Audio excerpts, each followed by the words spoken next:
I added a 1980 C3 Corvette to the garage.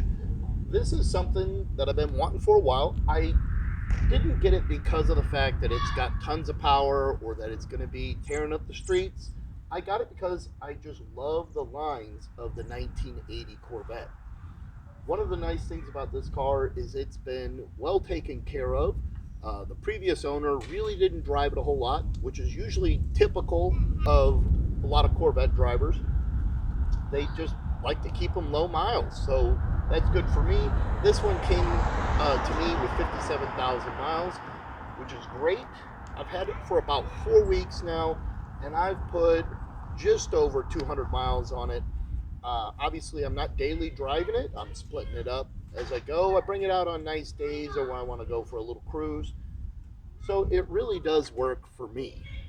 The previous owner purchased it at Mecum and in 2014. So he owned it for 7 years. As with most of the cars of this era, it came with body color interior. So there are plenty that came out with black, but more often you're going to find if you got a blue car, you get blue interior. If you got a red car, you get red interior. And this one has the red interior, and at first I didn't think I was going to like the red interior, but you know what?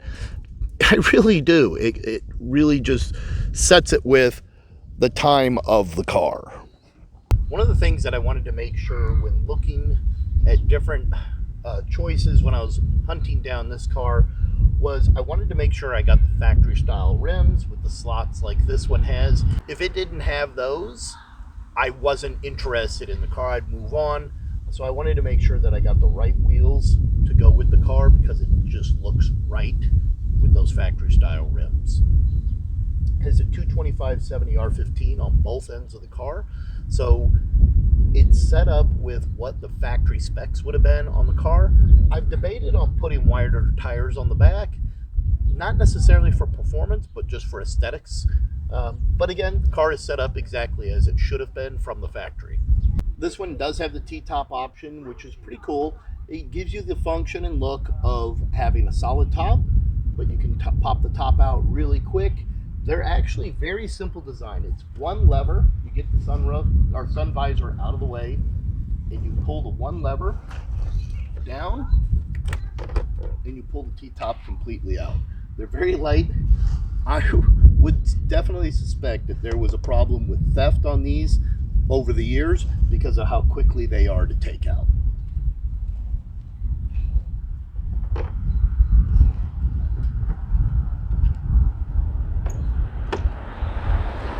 Right here is that lever. It's one lever, and you literally just pop it down. The hammer comes down, and it comes out of the way.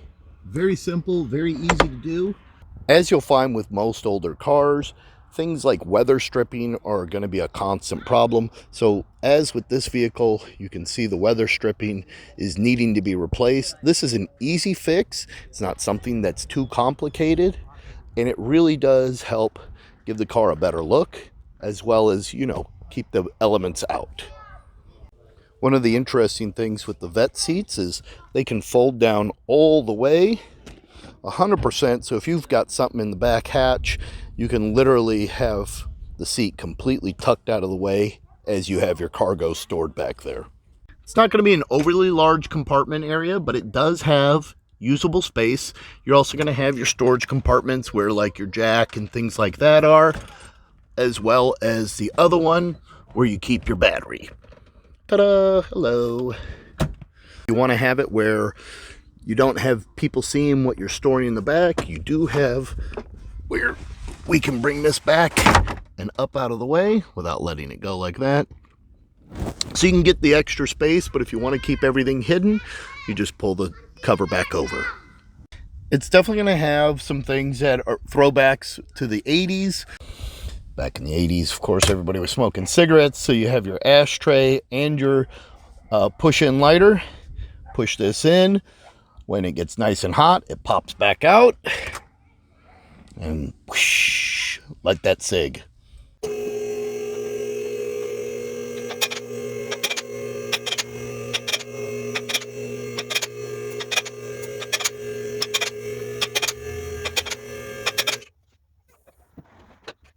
When I had been visiting with the previous owner about the car, one of the main things I asked was, does it leak? Do you have any kind of issues? You know, the general stuff. Sometimes you're going to get honest answers and sometimes you're not. I felt like this guy was being fairly honest, and he said, no, it doesn't leak. And we talked about some of the things that were wrong with the car. But when I got it home, sure enough, I noticed quite a bit of leaking. I'm going to give him a pass on this and say that he didn't really know that it was leaking because he hadn't been driving it. So I'm thinking that all the seals had dried up during all the time that it had been sitting. And once I started driving it, everything woke back up and started dripping. So this is where I'm at, but I'll have some things to clean up on it, which isn't that big of a deal. It's just something I'll have to do. So this car came with the L48, which is going to be still the 5.7 liter V8, but it's going to be slightly smaller, even though they're both 5.7s. This one is going to have about 20 to 30 horsepower, if I remember correctly, less than the other one. But then again, not a whole lot of horsepower in either one of them, so it's not too much lost. The engine is fairly clean. I feel like before it went on auction at Mecum, where the previous owner had purchased it, that the vehicle had been gone through, cleaned up, got ready for sale so that they could get the best dollar possible when it was on the auction block here in Kansas City, which is pretty cool that it was here in Kansas City where Mecum had sold it to the previous owner.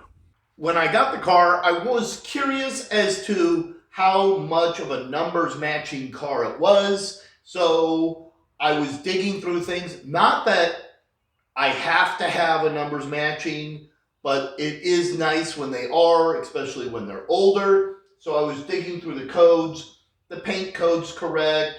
The interior code is correct. The engine code is correct. All the things are matching up.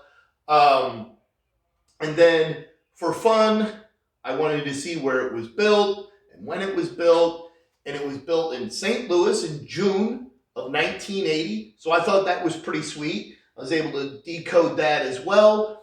So being here in Kansas City myself, it's kind of like we're keeping it Missouri strong with this car built here and still here today. Some of the other things that the car needs to have done, it's typical stuff. I think something's wrong with the latch here. It's got tension. Everything's good on that end. So I'm thinking a clip or something came off inside the door. So it shouldn't be too complicated of a fix. I do have the interior door handle though, so I can always open it that way.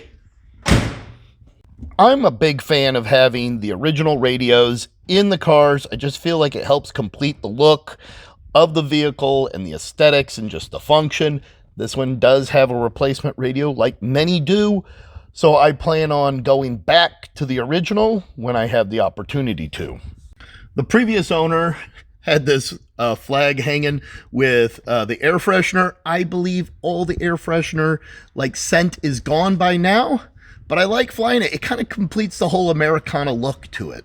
Fun little weird things that you wouldn't think are gonna be a thing, but I guess one of the complaints was there's not enough storage. So Chevy went ahead and put these pockets in the doors. I don't know what you would put in there except for maybe a couple of pieces of paper, but it does have its door panel storage. The mirrors are going to be old school, so if you play with the joystick here, it's going to move the mirror there. You're not going to have any kind of fancy motor coming from the other side controlling everything. It's all going to be by a joystick. Some of the other things that I need to play around with to get functioning properly, not that they're not working now, but just to get things better. The headlights do the classic vacuum problem. The previous owner had gone through and replaced vacuum lines, which is great because it's one thing that I don't have to mess with. But I do believe that the canisters are bad in the front and they probably need to be replaced with the lift. That shouldn't be too big of a problem for me to come from the underside to change those out. Right now I got the headlights that do the real slow. One comes up and then the other one comes up a little bit after that in the same way going back down. I also can hear a little bit of a vacuum pull coming from underneath the dash. So I'm thinking that That light switch is bad there as well. So that's going to be something that I need to work on vacuum-wise with the headlights. I think one of the other problems coming from that switch that could be bad is I'm not getting any instrument lights. All the instruments work as they should, including the clock, but I have no lights. So what I need to do is play around with that. But like I said, I think that switch is bad. I did the old trick where you turn it back and forth like 400 million times to try and clean up any of the electrical connections and get them working again. That didn't work for me. So I think the switch just needs to be replaced completely.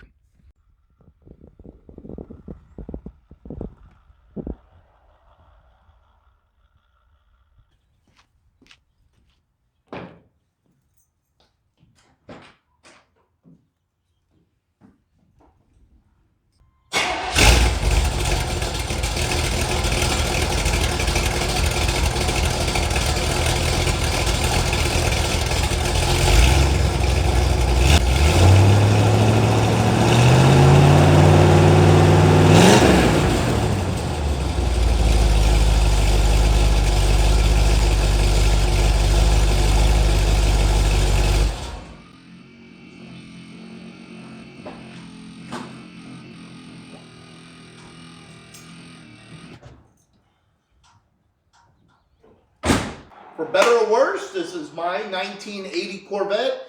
It's not perfect, but it is very good. I could take it out as a daily driver if I wanted. I could drive it for fun if I wanted. I could go on small road trips if I wanted. But for me, taking it out on nice days, that's what I do. I'll tinker around with some of the little bugs that it has, but nothing major is going on with the car, which is great for me because I don't have any big projects to tackle with it. It's more just basic stuff that one would have to do with an older car if you're not having to start fresh and dig into it deep. Thank you for watching today's episode of Rob's Garage on the Corvette. I hope you enjoyed it. And if you would, hit the like button, leave a comment. This really helps push the channel through the algorithm and helps us get to more people on YouTube. So until next time, this was Rob's Garage.